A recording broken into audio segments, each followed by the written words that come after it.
지금부터는 전문가님의 성공 투자 비결 알아보도록 하겠습니다. 오늘 전문가님께서 새롭게 개발하신 매매 기법 가져와 주셨다고 하는데요. 이름부터 기대가 됩니다. 바로 상한가 따라잡기 기법인데 자세히 알아보도록 할게요. 전문가님, 오늘 처음 소개해 주시는 상한가 매매 기법 어떤 기법일까요?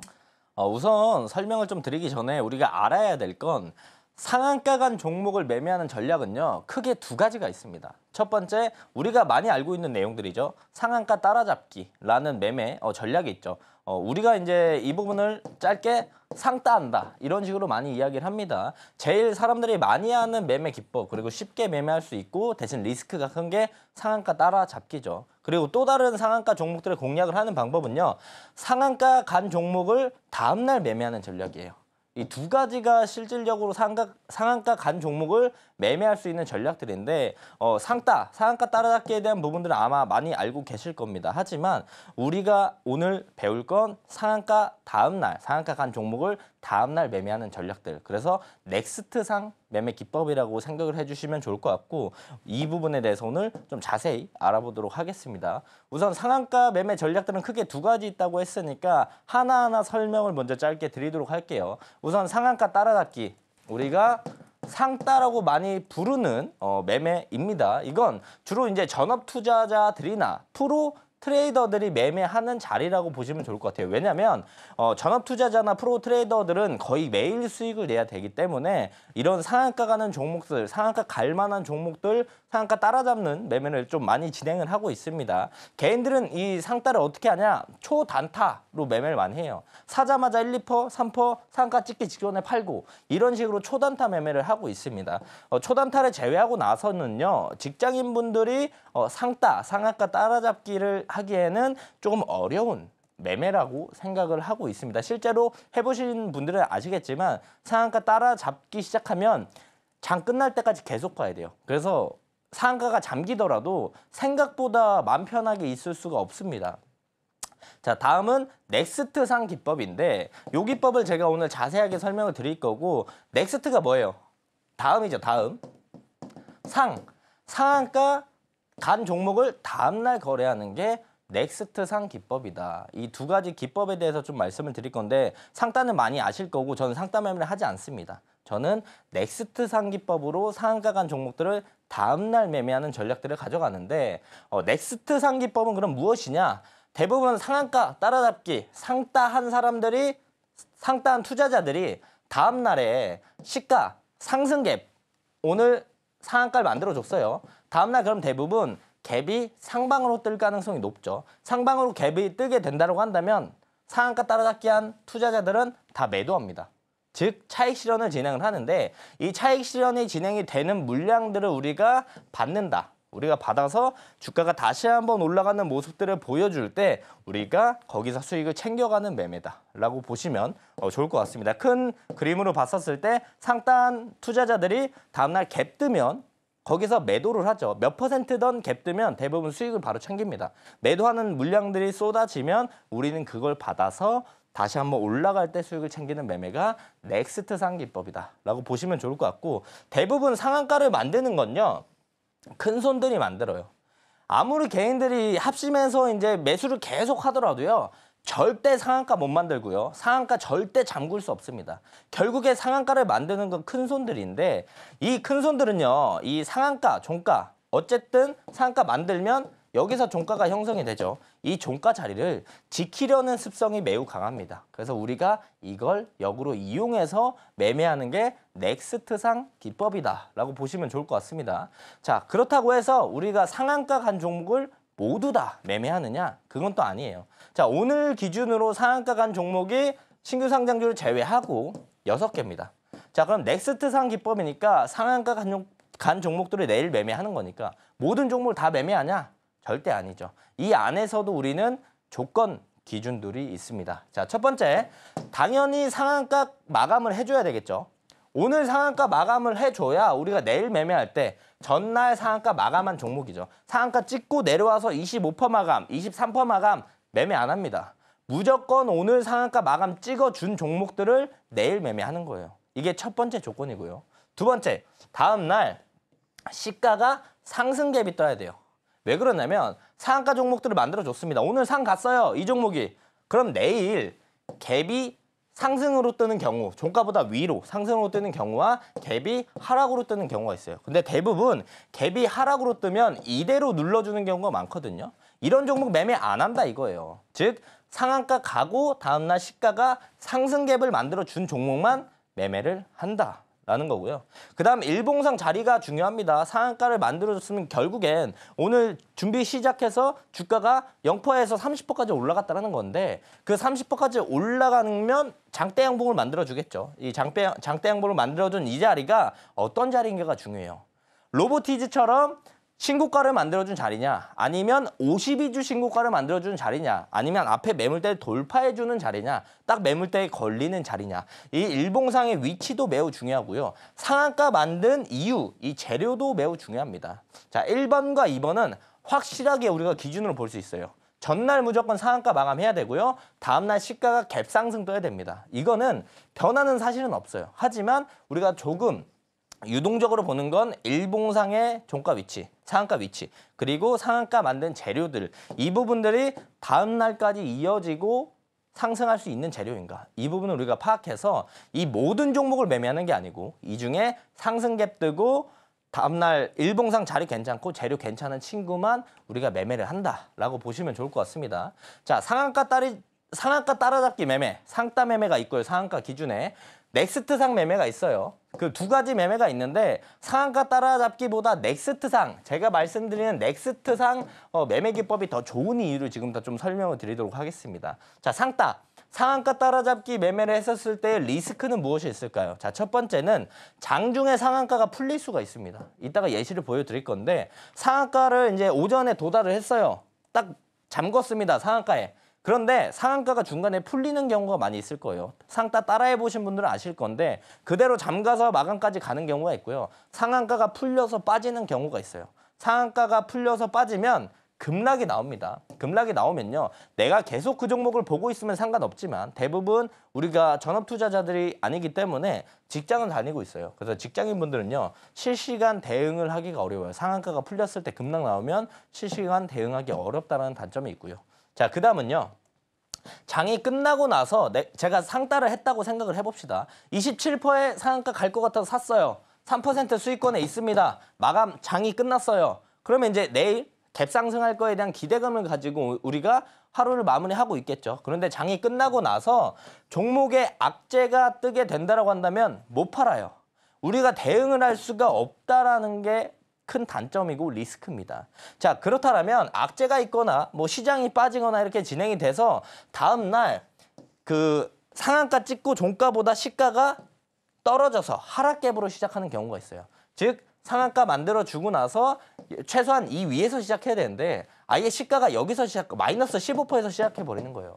이런 경우에는 우리가 개장하자마자 손실을 껴안고 시작을 해야 된다. 대부분 악재 같은 종목들이 다음날 개파락해서 시작하는 경우가 많고요. 단기적으로 많이 올라가거나 물량이 많은 친구들은 상한가를 오늘 마무리했더라도 다음날 개파락해서 시작하는 경우가 있어요. 그래서 이런 단점들이 있는 게 상한가 따라잡기의 리스크라고 보시면 좋을 것 같고요. 실제로 이제 예시를 제가 이해하기 쉽게 가져왔습니다. 이 매매를 한다는 거 아니에요. 이 매매가 리스크가 있어서 전 안 한다는 겁니다. 자, 상한가 따라잡기 리스크의 하나의 예시는요. 자, 이거 5분봉인데 이날 상한가 갔어요. 그죠? 상한가 가서 상한가 안 풀리고 잘 마감했어요. 그렇다면 대부분 상한가 따라잡기를 우리가 어디서 진행을 하냐? 상한가 가기 직전에 한 27%이 정도에서 진행해요. 이 정도나 이 정도에서 상한가 갈 것 같은데 해서 시장가로 긁어서 같이 상한가 잠기게 되는 겁니다. 자, 상한가 갔어요. 자, 그렇다면 우리가 기대하는 건 다음날 갭상승 떠서 이렇게 날아가는 모습들. 이걸 생각하고 기대할 건데 이렇게 다음날 시가가 개파락, 종가보다 낮은 가격대에서 형성이 되면 대부분 어떤 모습들을 보여주냐면 이렇게 급락이 나오면서 장 마감까지 하락하는 경우가 있다. 내가 상한가 따라잡기를 해서 여기서 샀다. 그렇다면 아침에 시작하자마자 본전이었을 테고 그러고 나면 음봉이 쭉 떨어지면서 마이너스 한 15%, 마이너스 20% 손실을 그대로 껴안아야 된다는 겁니다. 이게 상한가 따라잡기에 이제 안 좋은 리스크라고 보시면 좋을 것 같고요. 자, 또 다른 예시는요. 우리가 상한가 따라잡기를 했어요. 그리고 나서 상한가가 풀려서 무너지는 경우들이에요. 자, 해당 종목을 보시면요. 이게 5월 7일이에요. 이날이 5월 7일인데 상한가를 도달해줬습니다. 상 풀렸어요. 그럼 우리가 대부분 이 자리에서 다시 상한가 말아 올리는 시점에서 들어가서 상한가 다시 잠가주면 우리가 이런 것도 상한가 따라잡기를 진행을 많이 하는데 대부분 여기서 상한가를 따라잡거나 아니면 무너지고 나서 다시 한번 올릴 때 이때 우리가 상한가 따라잡기를 많이 합니다. 상한가 따라잡고 잠겨 있습니다. 잘 잠기고 나서 상한가 마감해줬으니까 상한가 잠겼으니까 다른 일을 해야겠다. 내 본업하러 가야겠다 해서 본업을 하러 갔더니 오후장에 상한가가 풀리면서 급락을 하는 경우가 있다. 자, 이렇게 되면 우리가 상한가를 따라잡기를 했는데 결국에 손실로 나올 수 있다. 즉 상한가로 마감을 해서 3시 30분까지 상한가로 아예 끝나주는지 계속 전전긍긍 하면서 체크를 해야 된다는 단점, 리스크가 있다라는 겁니다. 자, 그러면 반대로 상한가 따라잡기 말고 우리가 지금부터 할 넥스트상 기법, 상한가 간 다음 날 하는 매매법은 어떤 점들이 이제 좋을까? 이 부분을 좀 말씀을 드리면요. 개장 전에 미리 매수가, 손절가를 지정합니다. 즉, 오늘 상한가 종목을 급하게 내가 찾아보고 따라 붙는 게 아니고 어제 상한가 간 종목을 천천히 찾아보고 매수가랑 손절가를 정해놓고 다음날 아침에 그대로 매매하는 거예요. 그래서 기계적으로 매매를 할 수 있다. 즉 우리가 뇌동 매매를 안 할 수 있다는 거죠. 정확히 매수가와 손절가를 정해놓고 천천히 살 수 있는 장점들이 있고요. 그 다음에 장 마감 이후에 악재가 똑같이 뜰 수 있죠. 악재가 떠서 다음날 개파락해서 시작하면 안 사면 됩니다. 오늘 상한가를 갔어요. 뭐 예를 들어서 A라는 종목이 상한가 갔습니다. 우리가 내일 이거 매매하려고 준비하고 있어요. 근데 갑자기 장 끝나고 나서 A라는 종목에 악재가 나왔어요. 그럼 주가는 다음날 바로 반영돼서 빠지고 시작하겠죠? 안 사면 됩니다, 우리는. 우리는 장 끝나고 마감된 이후에 악재가 뜨면 안 사면 되기 때문에 리스크를 가져갈 필요가 없다는 거예요. 자, 그리고 다음날 시가가 하락 갭으로 시작하면 아예 매매를 안 합니다. 대부분 우리가 넥스트 상기법은요, 상한가 만들어주고 다음날 시가 갭이 떴었을 때 우리가 여기서 이제 단기 차익 실현들이 나올 때 이런 자리에서 공략을 해서 다시 한번 상승할 때 수익을 가져가는 전략인데 아예 상한가를 만들어 주고 나서 다음날 개파락해서 시작한다? 안 사요. 쳐다도 안 봐요. 그렇다면 이런 종목을 매매할 일이 없기 때문에 우리가 다음날 개파락 시작하더라도 손실 보는 게 하나도 없습니다. 그래서 상한가 따라잡기보다 넥스트 상이 훨씬 더 안정적이고 리스크가 많이 없다라고 보시면 좋을 것 같습니다. 그럼 넥스트 상기법의 장점들은 또 뭐 있을까요? 짧은 시간 동안 매매를 한다. 매매 시간이 매우 짧아요. 대부분 9시에서 9시 30분 안에 매매가 다 끝납니다. 그리고 나서 본업을 하시든 취미를 하러 가시든 뭐 다른 걸 하시든 뭐든 할 수 있어요. 대부분 9시에서 9시 반 안에 매매가 다 끝나버립니다.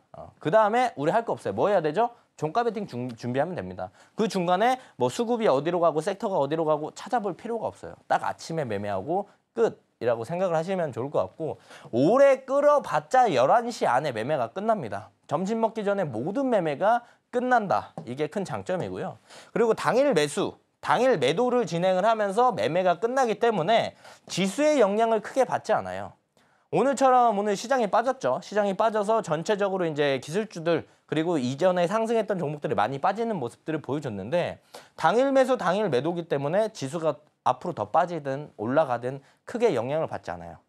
상한가 간 종목이니까 그 종목만 우리가 매매하면 되는 거라서 지수에 큰 영향을 받지 않는다라고 보시면 좋을 것 같고요. 그리고 전날 상한가 간 종목을 매매하기 때문에 우리가 시장의 관심, 수급들이 높다. 이걸 이용해서 변동성을 이용해서 우리가 매매를 하는 거다라고 보시면 좋을 것 같죠. 우리가 뭐 스윙 개념으로 매매를 할 때 상승을 하고 조정을 받았을 때 눌림에서 매수를 하고 나서 시장의 관심도가 떨어지고 수급이 붙지 않으면 뭐 일주일이고 이주일이고 계속 횡보하는 모습들을 보여주면서 지루한 매매가 이어지게 됩니다. 하지만 우리는 전날 상한가 종목을 매매하는 거기 때문에 시장의 관심도도 매우 높고 수급도 매우 많다라는 거죠. 자, 우리 로보티즈가 신고가가 썼을 때 저번 주 생각을 해봅시다. 로보티즈 상한가 친 날 한 번쯤은 로보티즈 쳐보지 않았나요? 한 번쯤은 로보티즈가 왜 상한가 갔는지 생각을 해보지 않았나요? 찾아보지 않았나요? 그게 바로 시장의 관심이고요. 그렇다면 다음날 수급이 더 많이 붙기 때문에 우리가 매매하는 종목들은 전일 상한가 간 종목으로서 수급이 없거나 관심이 없는 종목이 아니다라는 거죠. 그리고 전날 상한가 간 종목을 매매하는 전략이기 때문에 앞부분에서도 말씀을 드렸지만요. 매수가, 손절가를 미리 확정적으로 정할 수 있습니다. 정해놓고 다음날 매수가 주면 그대로 매매하는 거고 매수가 안 주고 간다라고 한다면 그날 매매 안 하면 되는 거죠. 그 종목 매매 안 하면 되는 겁니다. 그래서 기계적으로 우리가 이성적으로 매매를 할 수 있는 기법이라고 보시면 좋을 것 같습니다. 자, 그런 경우가 있을 수 있죠. 자, 우리가 조건들을 말씀드렸어요. 상한가로 마감을 해야 되고요. 그 다음에 다음날 시가 갭이 상방으로 출발을 해야 되는데 자, 넥스트상 매매할 종목들이 없다? 기준에 들어오는 종목이 없다? 그렇다면 우리가 뭘 알 수 있냐면 내일 시장이 안 좋을 수도 있겠구나 라고 선행지표로 생각을 좀 해볼 수가 있어요. 그리고 그 이전까지 강했던 주도 테마, 주도 섹터가 앞으로 약해질 수도 있겠구나. 왜? 상한가 가는 종목이 없으니까. 우리가 이렇게 생각을 해볼 수가 있겠고 그 전에 없었던 새로운 테마가 형성이 될 수도 있겠구나. 왜? 기존에 강하게 주도했던 테마가 약해지면서 새로운 테마가 생성될 수 있다는 거 우리가 알 수 있는 거죠. 딱 금요일이 그랬습니다.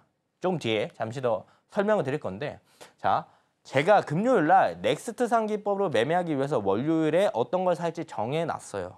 정하려고 했는데 살 종목이 없었습니다. 그래서 저는 금요일에 들고 있었던 종목들도 빠질까 봐 두세 개 정리하는 전략들을 가져갔어요. 아니나 다를까 넥스트상 기법으로 매매할 종목이 없으니까 오늘 코스피, 코스닥 하락하는 모습들을 보여줬죠. 우리가 이걸 알고 있다라면 넥스트상 기법만 알고 있더라도 시장의 선행 지표로 활용을 할 수 있다는 겁니다. 자, 그래서 시장의 하락을 미리 대비하고 리스크 관리가 가능하다는 큰 장점이 있어요. 넥스트 상기법을 매매 안 하더라도요. 이것만 보더라도 할 종목이 안 나오면 내일 시장이 안 좋을 수도 있겠구나. 우리가 이렇게 해석을 해볼 수가 있다는 거죠.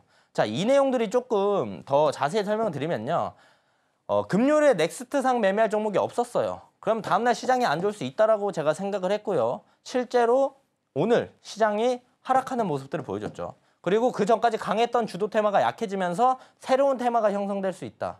자, 저번 주에 AI 그리고 로봇주가 강했습니다. 근데 그 강한 친구들 유진 로보티즈가 무너지면서 오늘 갑자기 새로운 테마가 만들어졌어요. 어떤 테마가 만들어졌나요? 육계 관련주들이 갑자기 테마를 형성하면서 올라가는 모습들을 보여줬죠. 갑자기 생뚱맞게 진단키트 관련된 친구들이 오늘 테마를 만들어주면서 상한가를 형성을 해줬어요. 그래서 넥스트상 매매할 종목이 있는지 없는지에 따라서 우리가 선행지표를 활용하면서 앞으로의 시장은 어느 정도 예상을 해볼 수가 있다는 겁니다.